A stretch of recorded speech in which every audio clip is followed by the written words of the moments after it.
केंद्रीय मंत्री जीतन राम मांझी निजी स्कूल के एक वार्षिक उत्सव कार्यक्रम में पहुंचे हुए थे। उन्होंने कार्यक्रम की शुरुआत दीप प्रज्वलित करके की। इस मौके पर उन्होंने लालू यादव के द्वारा महाकुंभ को फालतू बोले जाने वाले बयान पर पलटवार करते हुए कहा कि लालू यादव बोलते कुछ हैं, करते कुछ हैं। अगर कुंभ जाना बेकार या फालतू है तो पहले वह टीका लगाते नहीं थे। 3 भग्गा टीका अब क्यों लगाते हैं? हम कहते हैं कि चारों धाम का कल्पना यहाँ इसीलिए हुआ है कि सब जगह जाकर लोग सब परिस्थितियों को समझें।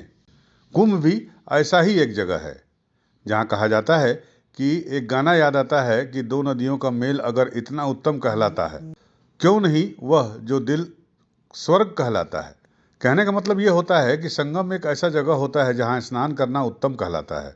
उन्होंने योगी सरकार की तारीफ करते हुए कहा कि जहाँ 52 करोड़ लोग जाकर स्नान कर लिए हैं, वह जगह ही काबिल तारीफ है।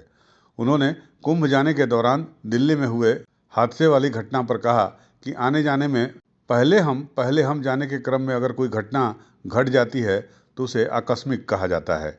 यह कोई प्रायोजित घटना नहीं होती है।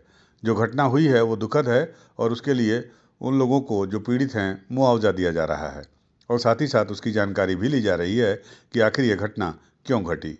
उन्होंने केंद्रीय रेल मंत्री के इस्तीफे की मांग पर कहा कि लालू यादव तो कहेंगे ही, जो हार जाता है वो कहता ही है कि आओ अभी अखाड़ा में दिखाते हैं।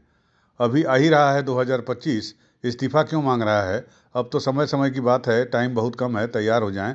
2025 में क्या होगा वो हर जगह दिखाई दे रहा है, लोग देख रहे हैं क्या होगा उन लोगों का।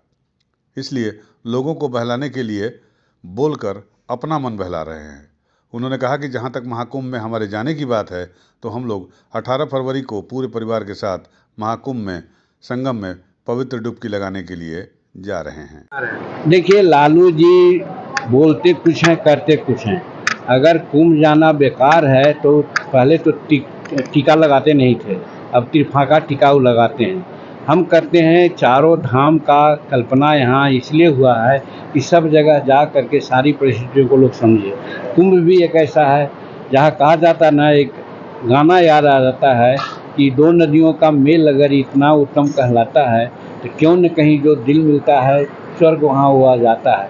तो कहने का मतलब संगम एक ऐसे जगह होता है जहाँ स्नान करना उचित होता है और जहाँ प्रबंध का सवाल है, जहाँ 52 करोड़ 53 करोड़ लोग आकर के स्नान किया है, तो एक काबिल तारीफ है वहाँ के योगी सरकार का जो इतना सुंदर प्रबंध किया है। और रही बात आपाधापी में आने जाने में हम आगे जाएंगे, हम पैसे बैठेंगे, इसमें अगर कहीं कुछ घटना घट जाती है तो इसको आकस्मिक कहा जाता है कि किसी के द्वारा प्रयोजित नहीं है और फिर घटना हुई उसके ऊपर में उन लोगों को मुआवजा दिया जा रहा है और फिर उसकी जानकारी ली जा रही है कि क्यों घटना हुई।